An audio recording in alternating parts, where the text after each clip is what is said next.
Taxation, International Investment and Remedial Matters Bill, second reading. This bill is set down for committee stage next sitting day.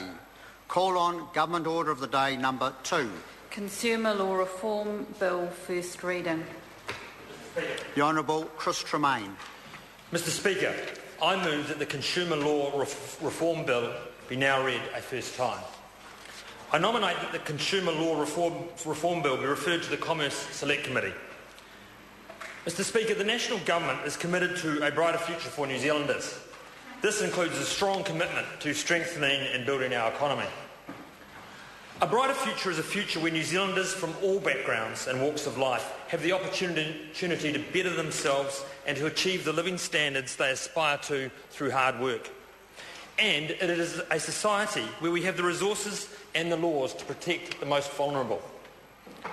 The Consumer Law Reform Bill before us today is one of the policy initiatives that will help to achieve this goal. It is a key element of National's 120-point economic development plan. Strengthening and building our economy requires a series of good policy decisions and reforms, and this indeed is one of those. For consumers, ineffective laws may mean a lack of information and choice, leading to poor purchasing decisions. Ineffective laws may also mean that consumers are not provided with the avenues to have their problems with goods and services resolved and their rights protected. In contrast, confident consumers who demand high-quality goods and services make good choices and seek satisfaction when their purchasing expectations are not met, an essential component of effective markets. Effective markets, in turn, drive competition, innovation and economic growth. Consumer law is part of the government's commitment to improve the quality of regulation. The government's regulatory reform agenda seeks to have in place laws which are sound and relevant. Laws which have become out of date and need to be worked around are an unnecessary compliance cost for businesses and consumers. And Mr Speaker, in this case, the reforms drive change from over a 20-year period. I would like to take this opportunity to thank the ministers who were previously responsible for this bill, Heather Roy, John Boscawen and Simon Power. Their hard work has resulted in a much-needed piece of legislation which will be welcomed by consumers. Mr Speaker, can I also acknowledge the hard work of the officials from the Ministry of Consumer Affairs who I believe have worked very hard to see this in its first reading here today in the House.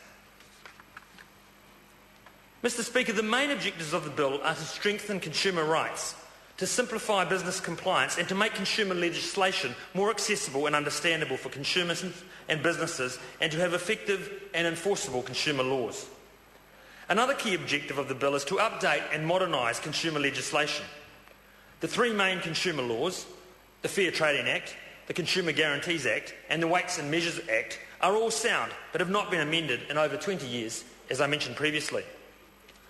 Over the same time period, there have been changes to the way consumers transact with businesses. As a result, our consumer laws are not adequately dealing with a number of modern transactions such as online auctions, supermarket self-service systems, door-to-door and telephone sales using credit cards, and also the sale of extended warranties. A further objective is to achieve harmonisation with the Australian consumer law as appropriate, and again in accordance with the government's agenda of a single economic market with Australia. I would like to acknowledge the support that has been received from our Australian ministerial colleagues and their officials in the policy development of this consumer law reform bill.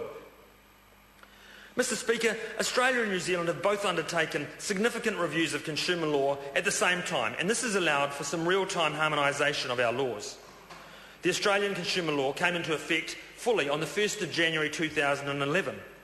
We have been able to take advantage of their legislative developments, and they have put in place provisions which are substantially the same as our consumer guarantees. Mr Speaker, I will now outline some of the main features of the Consumer Law Reform Bill. Broadly, the bill amends the Fair Trading Act of 1986, the Consumer Guarantees Act of 1993 and the Weights and Measures Act of 1987. The bill also provides for a new Auctioneers Act and repeals 4 other pieces of consumer legislation. Firstly, the bill will add purpose clauses to the Fair Trading Act, Consumer Guarantees Act and the Weights and Measures Act. The first part of the purpose clause for each act will be the same, saying that the purpose of the Act is to contribute to a trading environment in which trading is fair, there is effective competition, and consumers and businesses participate confidently. These words emphasise that consumer laws are strongly principles-based. They provide the framework for consumers and businesses to conduct trade. The purpose clauses reflect that these laws are about delivering positive outcomes for both consumers and businesses and effective markets. Secondly, the bill makes fundamental changes to the Fair Trading Act. These include provisions that a person must not make an unsubstantiated representation. Traders and retailers must have reasonable grounds for any claims they make. New modern provisions are added to the Fair Trading Act relating to lay-by sales, unsolicited goods and services, conducted auctions, extended warranties and uninvited direct sales. For example, rules surrounding direct sales such as door-to-door or telemarketing sales will now apply to all types of transactions over $100, including cash and credit. The bill will also give the Commerce Commission a wider range of enforcement tools to enable it to more effectively monitor and enforce the Fair Trading Act. As some members will know, I have a personal interest in the new auctions conduct provisions. These have the objective of making the rules and consumer protections that apply to auctioned goods much clearer. The third area of reforms relates to the Consumer Guarantees Act. Until now, goods sold by auction and on sites like TradeMe have been exempted from the Act. Sales by professional traders using TradeMe-style auctions will now be covered, which I know much of the market is pleased to see. However, there is still an exemption for second-hand goods sold at auction by a registered auctioneer. There are provisions in the bill concerning the acceptable quality of electricity and gas. The Consumer Guarantees Act is amended to provide that retailers may seek indemnity from distributors when consumers raise product quality issues. There are also provisions in the bill to provide that the service guarantee in the Consumer Guarantees Act applies when using carrier service such as couriers, and there are associated amendments to the Carriage of Goods Act requiring a carrier must offer contract for carriage at the limited carrier's liability or declared value risk. I'm sure the Select Committee will focus on that one. The bill also provides for an increase in the limited carrier's liability from $1,500 to $2,000. And I am aware that there is some concern about whether this increase has been set at the right level, and I'll invite the Commerce Committee to give particular attention to this particular matter. Fourthly, providing consumers with access to redress is just as important as providing consumers with rights. I have particular interest in ensuring that consumers who have problems with the goods and services they have purchased have accessible and free or low-cost dispute resolution available to them. I am pleased, Mr Speaker, to say that the Consumer Law Reform Bill extends the scope of the Disputes Tribunal to consider Section 9 of the Fair Trading Act. The Disputes Tribunal will play an important role in providing low-cost access to justice in cases of misleading and deceptive conduct by traders. Fifthly, the Weights and Measures Act regulates accuracy of weighing and measuring instruments. The Act will be updated and extended to provide new retailing approaches such as supermarket self-checkouts and to ensure that consumers can see weighing instruments and recorded weights in order to be satisfied there are no weighing anomalies. Sixth and last, the bill also provides for a new Auctioneers Act, which will require auctioneers to meet a minimum number of standards, including accounting for the proceeds of an auction and displaying their licence.